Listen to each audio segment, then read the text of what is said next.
Olá pessoal, tudo bem com vocês? Por aqui é Yuri Camilo e você está no projeto Entrevistador Forense.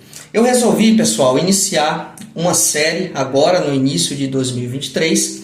A série se chama A Arte da Guerra, né? Eu já vinha dando alguns spoilers ali ao longo de 2022, né? Falando um pouquinho que eu ia tentar trazer uma correlação, né, entre investigações, entre compliance, entre entrevistas e o livro, né, uma grande obra, A Arte da Guerra, né? Então, assim, fiquei pensando aqui com os meus botões, né, que título eu daria, né, para essa série, se seria Compliance e a Arte da Guerra, Investigações e a Arte da Guerra, ou Entrevistas e a Arte da Guerra, mas eu decidi deixar só a série A Arte da Guerra, tá? Por quê? Porque aqui eu vou falar muito para vocês de compliance de forma macro, de auditoria, de gestão de riscos, de investigações corporativas e de entrevistas também, pessoal. Então, eu vou falar muito sobre comportamento humano, tá? Então, deixei assim de forma macro a série A Arte da Guerra. Então, vai ser uma sequência, pessoal, de 14 episódios, tá? Esse é o primeiro episódio que eu vou fazer uma explicação aqui de como será basicamente a tratativa desses capítulos e a partir do próximo episódio, do episódio 2, a gente já vai trazer aqui o capítulo 1 da Arte da Guerra, tá bom? Primeiro, pessoal, é muito interessante, quem não leu ainda, né, essa obra, aconselho ler, tá? É importante, é interessante para a nossa vida como pessoal, profissional, nas nossas atividades, o que a gente pensa ou quer de futuro. Então a minha ideia aqui é falar também sobre situações do nosso cotidiano, seja pessoal, profissional, que esse livro, né, que essa obra, né, traduzida no Brasil em várias edições e traduções aí com base no que é original e no que é compartilhado aí pelo mundo. Então eu tenho aqui particularmente 3 edições traduzidas e eu vou fazer um compilado aqui dessas 3 edições, é claro, tudo baseado aqui nas traduções, mas eu vou tentar trazer aqui a minha visão, né, compartilhar um pouquinho aqui e pensar alto com vocês. A ideia é justamente essa, né, pensar alto, trazer alguns insights aqui para vocês sobre como que nós podemos utilizar aqui o livro, né, A Arte da Guerra, para os nossos casos de compliance, de investigações, de entrevistas, de auditorias, de controle interno. Então, falando aqui de GRC em geral, né, governança corporativa, a parte ambiental, né, ESG, falando muito sobre isso também. Então, a ideia é trazer vários insights aqui sobre isso, tá bom?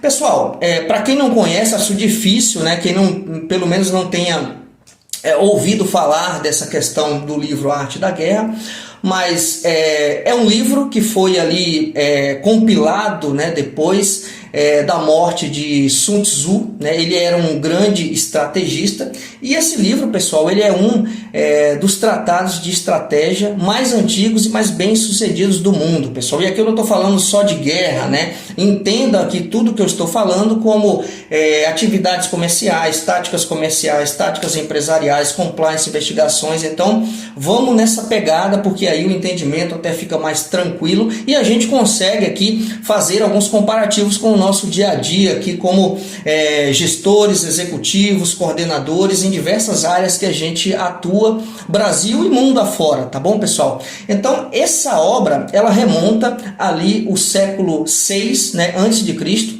e ela influenciou, pessoal, principalmente ali o pensamento militar, a estratégia militar, mas ela também influencia no Ocidente atualmente estratégias empresariais, comerciais, táticas comerciais, né? E até a nossa vida pessoal também, tá? Então, relatos, eles apontam que a obra de Sun Tzu, ela foi introduzida no Ocidente pela França, né? Pelo país França, e ela teria provavelmente influenciado ali os pensamentos estratégicos de Napoleão Bonaparte. No Brasil, pessoal, foram publicadas diversas traduções, tá?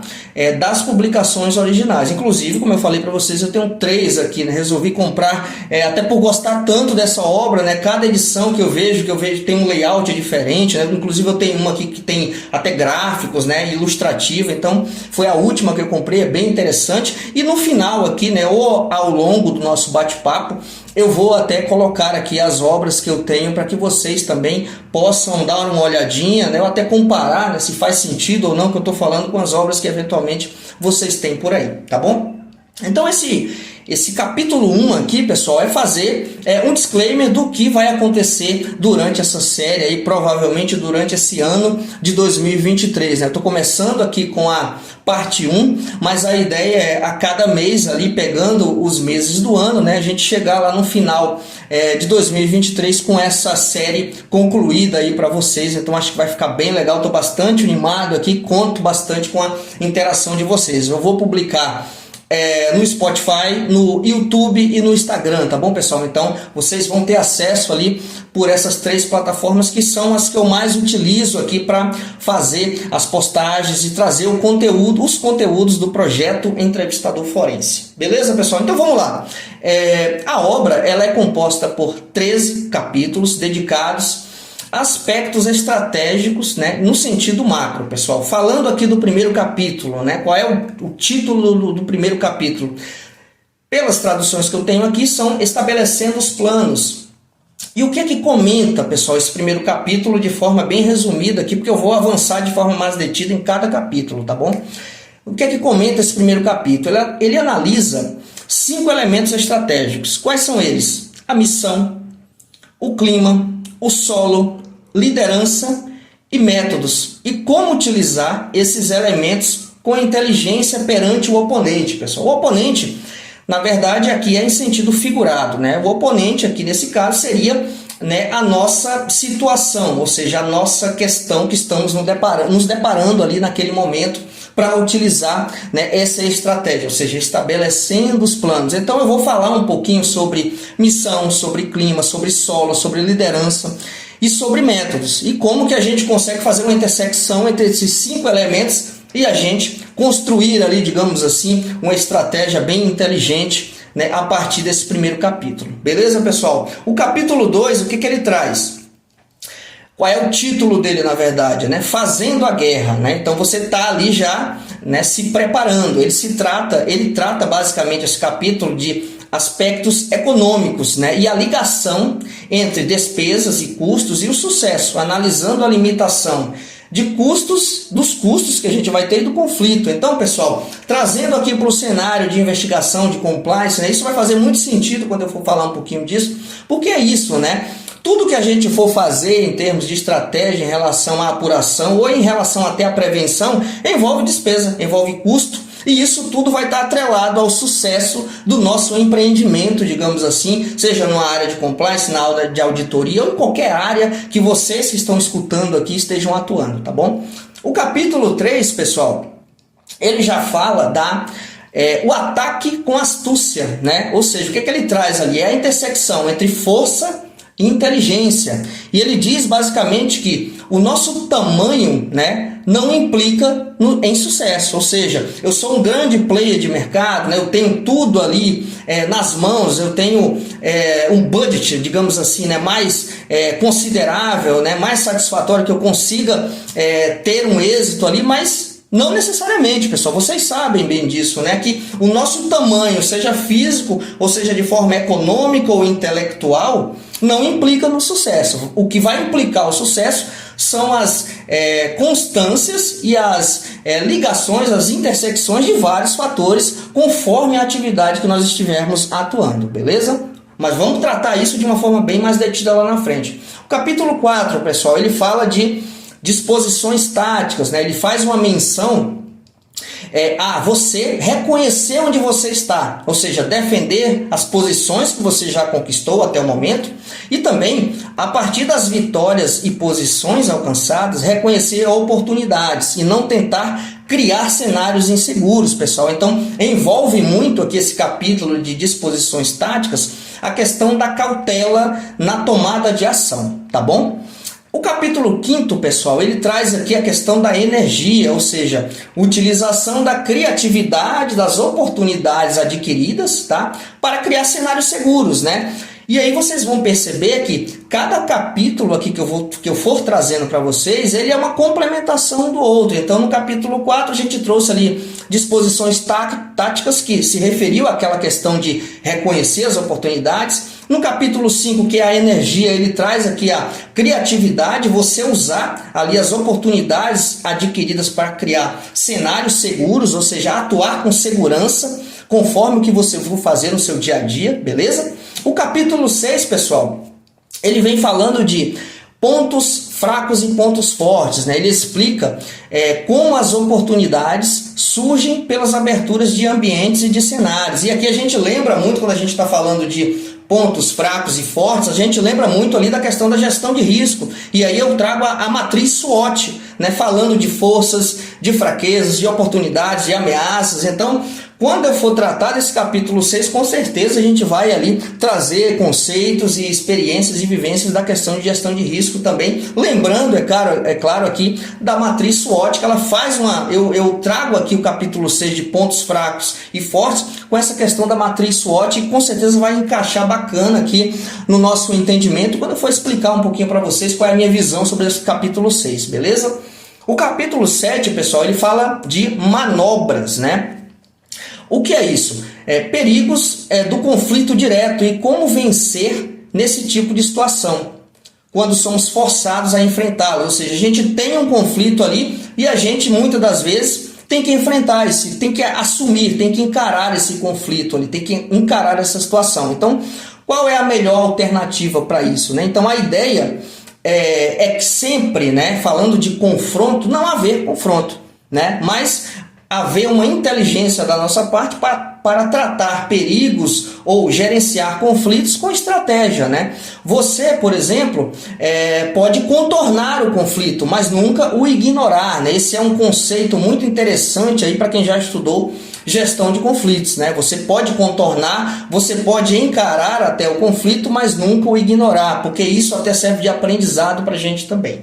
Beleza, pessoal? O capítulo 8, o que ele traz? A gente falou agora há pouco no capítulo 4 das disposições táticas, e o capítulo 8 ele traz as variações táticas. O que é isso, Yuri? É a flexibilidade frente a reações das nossas ações, pessoal. Flexibilidade frente às reações das nossas ações, né? Como reagir satisfatoriamente a algumas mudanças. Ele fala também disso, né? Então, toda ação que nós tivermos, pessoal, seja de forma preventiva ou reativa, aqui falando de investigação, compliance, entrevista, auditoria, vai gerar uma reação também, né, do nosso oponente, entre aspas, né, ou do nosso cenário enfrentado ali, para que a gente consiga perceber, né, essas reações e o que essas reações vão influenciar nas nossas próximas tomadas de ações, tá bom, pessoal? É bem interessante esse capítulo, beleza? O capítulo 9, ele fala do exército em marcha ou exército em movimento, e aqui tudo em sentido figurado, tá bom, pessoal? Ele remete, e ele é meio que uma consequência das variações táticas que eu falei agora no capítulo 8, porque ele remete às ações, cenários reflexos de nossas ações e avaliação do movimento do oponente, pessoal. Então, o que eu falei agora há pouco, a gente vai colocar em prática aqui com essa questão do movimento que o capítulo 9 traz do exército em marcha, ou seja, analisar com cautela tanto os passos que nós já demos, né, quanto os passos futuros, e analisar com base em quê? Com base nos movimentos, né, da situação adversa ou do alvo adverso, né, que a gente está tratando ali, ou do cenário adverso, beleza? O capítulo 10, pessoal, o que ele fala? Ele fala do terreno, né? Ele traz muito essa questão de terreno. E aí ele remete à distância, remete a perigos, remete a barreiras que serão enfrentadas, e também ele remete a vantagens e desvantagens, né, no nosso avanço, do avanço de posições ao longo do terreno. Então, pessoal, falando aqui de compliance de forma macro, a gente, quando vai implementar, por exemplo, um programa de compliance, a gente está avançando o terreno. E como é que a gente avança o terreno? Por exemplo, muitos dizem que criando um código de conduta, você starta ali, né, o seu programa de compliance dessa forma, ou até um passo atrás, né, reforçando ali, né, o apoio da alta direção ou da alta administração em uma carta de apoio, por exemplo. Então você está startando, você está avançando o terreno ali, e esse capítulo ele nos remete muito a isso, né? Quais são os passos que nós vamos dar, né, a cada dia ou a cada momento, e em cada passo que a gente der, pessoal, a gente vai nos remeter a isso, a distância, a perigos eventuais, aqui de forma figurativa, é claro, a barreiras, e quais são as vantagens e desvantagens do nosso avanço de terreno, tá bom, pessoal? O capítulo 11, ele fala de quê? das 9 variabilidades, ou algumas traduções falam de 9 situações. Ele comenta, pessoal, aqui de forma figurativa também, né, sobre o teatro da guerra, né? E aí quais são essas 9 variações, ou 9 situações, ou variabilidades? Vou citá-las aqui para vocês, mas depois eu vou falar de forma mais detida sobre cada uma no momento certo, no mês correto que a gente for abordar esse capítulo, tá bom? Quais são as 9 situações que remetem aqui ao teatro da guerra? É o cenário dispersivo, o cenário fácil, o cenário litigioso, o cenário aberto, o cenário de encruzilhada, o cenário sério, o cenário difícil, o cenário confinado e o cenário de desespero, tá bom, pessoal? E aí, com esses 9 cenários, nós temos ali a preocupação e a cautela para se deslocar em cada cenário desse. Então esse é um capítulo muito bacana, pessoal, muito interessante. Estou com bastante expectativa dele, porque a ideia é eu abordar um pouquinho, né, cada variação dessa, do teatro da guerra, ou do teatro do compliance, das investigações. Tratem as situações aqui, assimilem da forma como vocês acharem melhor para o dia a dia de vocês, mas essa é a ideia, beleza? Para a gente ir fechando aqui, pessoal, capítulo 12, ele fala de quê? Ele fala de atacando com fogo, tá, pessoal? Eu coloco também atacando com força. O que ele explica? Ele explica o uso de armas de forma generalista, de forma até figurativa, inclusive utilizando o ambiente como uma arma, tá? Análise de alvos, tá bom? Forças de ataque e as reações aos ataques que nós fazemos, tá, pessoal? Isto é, da mesma forma que se ataca, se analisa as consequências do nosso ataque de forma macro, principalmente as reações do alvo e as mudanças ambientais. Então esse é um capítulo também muito bacana, muito top. Quem nunca leu, aconselho ler, mas eu vou trazer aqui as minhas ponderações sobre esse capítulo. Na verdade, todos os capítulos são top de linha, pessoal, assim, porque se a gente fizer uma correlação, uma intersecção, um paralelo com as nossas atividades no dia a dia, até a nossa vida pessoal, a gente vai ver que muita coisa se reflete, a gente consegue tirar muitos ensinamentos disso, tá bom? Capítulo 13 aqui, pessoal, para a gente finalizar aqui o overview, né, sobre os capítulos, ele fala de utilização de espiões, pessoal, e entra num tema muito bacana que eu gosto bastante, que é inteligência e contra-inteligência, tá? Quem me acompanha aí sabe que eu falo bastante disso e sou um entusiasta dessa questão, tá? Ele explica como coletar, desenvolver e fomentar, né, a coleta de informações, né? E ele traz ali 5 classes, né, que no livro, nos textos a gente encontra como espiões, mas a gente pode trazer de uma outra forma, como é a minha ideia aqui também. Quais são essas 5 classes, pessoal? De coleta de informações, ou de cenários, ou de espiões. É o cenário local, né, um cenário mais secreto, ou um espião secreto, né, é um cenário mais convertido, né, um espião convertido, né, um espião condenado, né, e um espião sobrevivente, né. Claro que eu vou utilizar muito aqui em sentido figurativo para fazer uma correlação, né, com a questão de inteligência e contra-inteligência e como que a gente pode coletar informações de uma forma bem bacana, bem sadia e que seja produtiva, né, para que a gente lá na frente consiga produzir aí o que é chamado muito no meio da inteligência, que é conhecimento de inteligência, né? Porque tudo, pessoal, a princípio é dado informação, né? Dado informação não é conhecimento. A gente só vai ter conhecimento de inteligência quando a gente, claro, depurar, checar, validar e tiver todas as informações de uma forma mais palpável para que a gente consiga tomar uma decisão mais segura e satisfatória lá na frente. Beleza, pessoal? Então, esse aqui foi o overview, né, dessa série, né, A Arte da Guerra. E por fim aqui, pessoal, eu queria dizer que essa obra, ela sempre, como eu já vinha falando para vocês aqui ao longo do bate-papo aqui nosso, né, essa obra, ela sempre requereu interpretação para o cenário no qual você está inserido. Então, o que eu pretendo aqui com vocês é usar a neutralidade para tratar todos os capítulos, trazer todos os temas, mas é claro, trazendo minhas vivências e utilizando aqui, né, um cenário de compliance, de GRC, de investigações, de entrevistas, sempre focando, pessoal, na flexibilidade e na adaptação ali ao planejamento estratégico de tudo que nós estivermos fazendo, tá, pessoal? Que eu entendo que é dessa forma que a gente consegue ter uma interpretação mais lúcida e mais sadia sobre os objetivos dessa obra, tá bom? E a gente pode aplicar, como eu já comentei para vocês, em qualquer atividade humana, seja pessoal ou profissional. Ok, pessoal? Estamos aqui com 20 minutinhos já de podcast, né? Então, só lembrando, essa é a série que eu estou startando a partir de hoje, a série A Arte da Guerra, e eu vou replicá-la nas plataformas que a gente divulga o projeto Entrevistador Forense. E fique ligado que esse ano de 23 eu estou com outras ideias aí. A gente tem outra série para lançar em breve, que é a série Prós e Contras, e aí falando especificamente de investigações, entrevistas, tá? Então eu vou trazer pessoas aqui que já contribuíram com o projeto Entrevistador Forense para a gente fazer pequenas pílulas sobre prós e contras de investigação ou de entrevista. Então estou bem animado para esse ano, então vai ter muito conteúdo aí. Quem não segue ainda, pessoal, dá uma força, colabore aí com o nosso projeto, principalmente lá no YouTube, né? A gente está ali com 300 seguidores, mais ou menos, então vamos reforçar um pouquinho lá, segue o canal, porque todo mês vai ter live, vai ter pílula, vai ter série para a gente fazer alguma coisa lá. Sempre que eu estou nas minhas horas vagas aqui, né, à noite ou final de semana,